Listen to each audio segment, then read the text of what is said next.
I'm deeply humbled and honored to be standing here among my esteemed colleagues and those who are so great in our field, in our profession, but those also who are not here, the ones that are in the field, often unrecognized, as Camille said, the ones who do the quiet work, the ones who make the everyday difference. And I'd like to take a moment, if I could, to really think about the 5 core values that we think about as teachers. I know that I think about as I step into my classroom.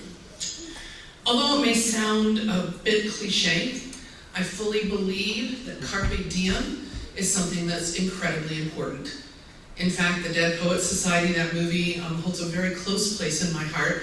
Although my middle schoolers often say, YOLO, Miss P. Really? It's YOLO. You only live once. Give it to the Urban Dictionary and middle schoolers, right? But they aren't totally wrong. And, you know, I try to live by the golden rule, as we have all heard. And I also try to live by 5 tenets.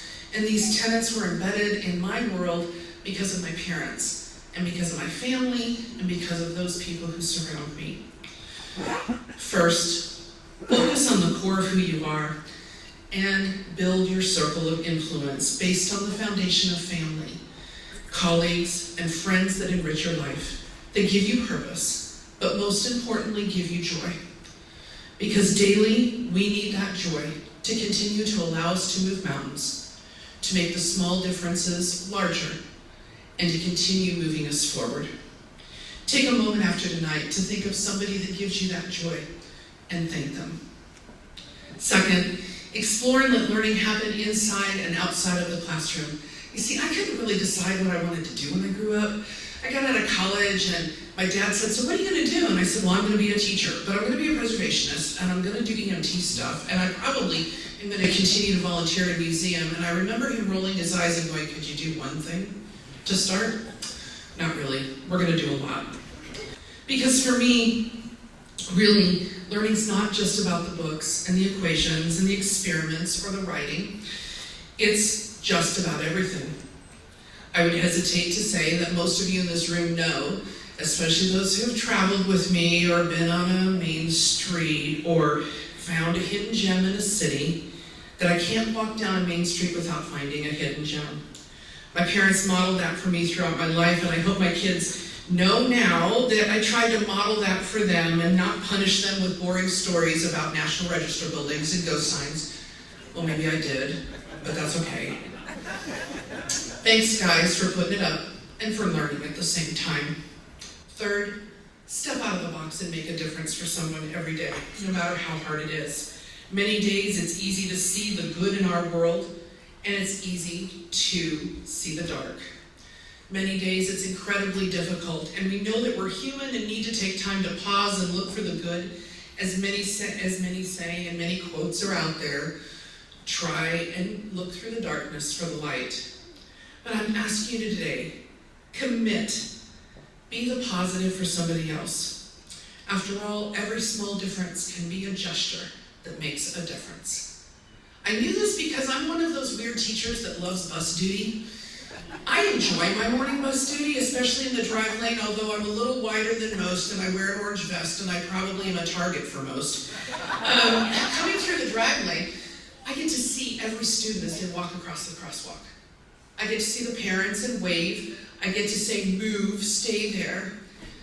But I've had many days where people have come up and growled, and then we've waved and said good morning, and then drive away with a smile. But I have to say, the day that I remember was when I had a student pull up.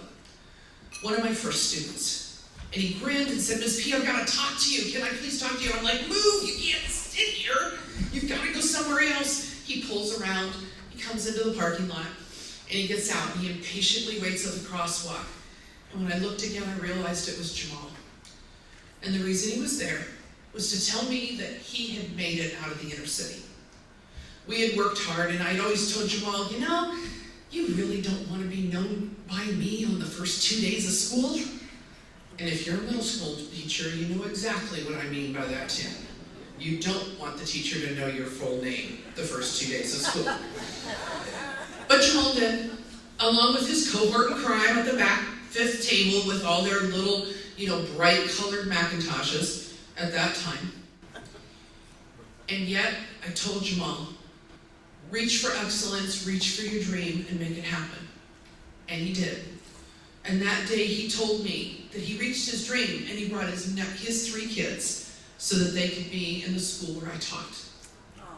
And I am so excited because next year I get the 3rd one. I've had both.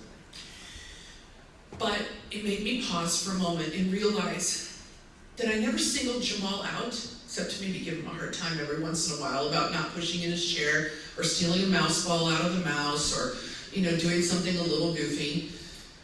But he came back, and when I received this award and this honor, he stopped the bus lane again. He got out of the car without permission. Jeez. And he walked up and gave me a hug in the middle of the drive lane, and he said, "Hey, Miss P, you did it. Thank you. And thanks for what you give my kids."